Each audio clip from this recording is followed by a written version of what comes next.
I'm going to try to make this story quick. I say that all the time. But I ran into, or he ran into me, however you want to look at this, some dude, some guy from, now let me get this straight. It was the W.M.S.C.O.G, the World Mission Society Church of God. I personally had never even heard of them. I had no idea who they were. I was in a Walmart. By the way, it turns out that they like to hit Walmarts. He looked like he was shopping, although I didn't see him again the whole store after the conversation. But anyways, he sees me. He comes up to me. I'm going down a shelf aisle. See, this is why I don't like going to Walmart. I can't stand going to Walmart. So I'm walking towards the shelving department, the plastic shelves that I needed for some of the books I got, and this guy comes up to me. He goes, "Hey, how you doing?" I'm like, "I'm good. How you doing?" And he goes, "I'm good. I'm good." He goes, "Do you go to church?" I'm like, "Not in the sense that you probably think." And he just kind of paused for a second there, and then he says, "You know about God?" Yes, I do. Pretty familiar. Not that I know him personally. I don't talk to him every day like people say. God talked to me last night. I was sitting in my chair. He sat down next to me, had a conversation with me. Not that type. But and then he started telling me. He goes, "You know about the Jesus has come more than one time." Yeah, yeah, yeah. Do you know there's about the female God? And I'm like, I'm sorry. Come again? So he started talking to me about that. And then pulls up his phone. But you think he'd have a real Bible with you? I don't know. So he pulls up his phone, and right away I said, "Well, I see your first problem." And he says, "What?" Using the NIV, so that's strike one. Yikes, sorry. And he was, I forget what he's reading me, and then I tell him another one. I said, "Oh, did you go to Romans?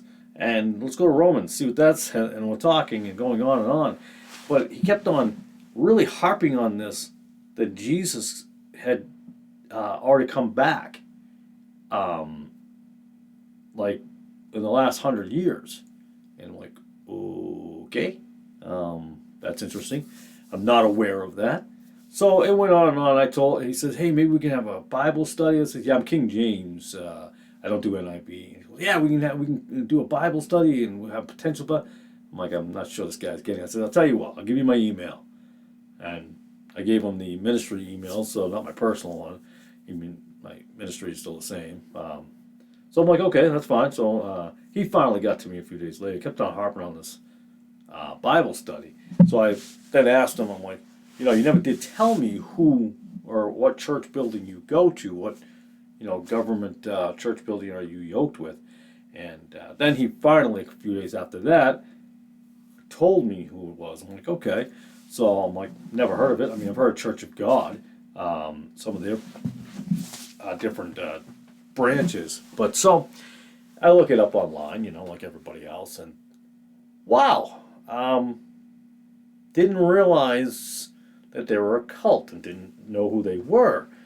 And there was a lot of stuff in there, a lot of crazy stuff. So those of you who are out there, um, maybe have a little pocket Bible. I guess if you have a phone, you can pull it up on an app. I'm not big on trusting the apps. I always feel like they can be hacked and changed. But yeah, be prepared. If you are born again, be prepared for these people. They are out there. Um, Look into them. I might do a little background video on them, but yeah, they're some interesting stuff. They're definitely a combination of a Jehovah Witness, Scientology. They're a cult. They are definitely, in my opinion, a cult. Very much so. So just be wary of that. They sound good though. They celebrate the feast and the Passover and this and that, and they sound good. Much like the Roman Catholic Church back in the early days, they sound so close but just a little off. But that was my personal experience. I figured I'd just share that with you folks because, yeah, be aware who they are because they're out there and they're coming at you. And it's funny because when he's talking to me, you can sense there's something wrong. There's something not right with the guy. But I'm like, he doesn't seem right, but he seems like he's sincere what he's doing. So That's it. That's the video of my encounter with the W World Mission Society Church of God. It's a long title. Thanks for tuning in. Have a great night.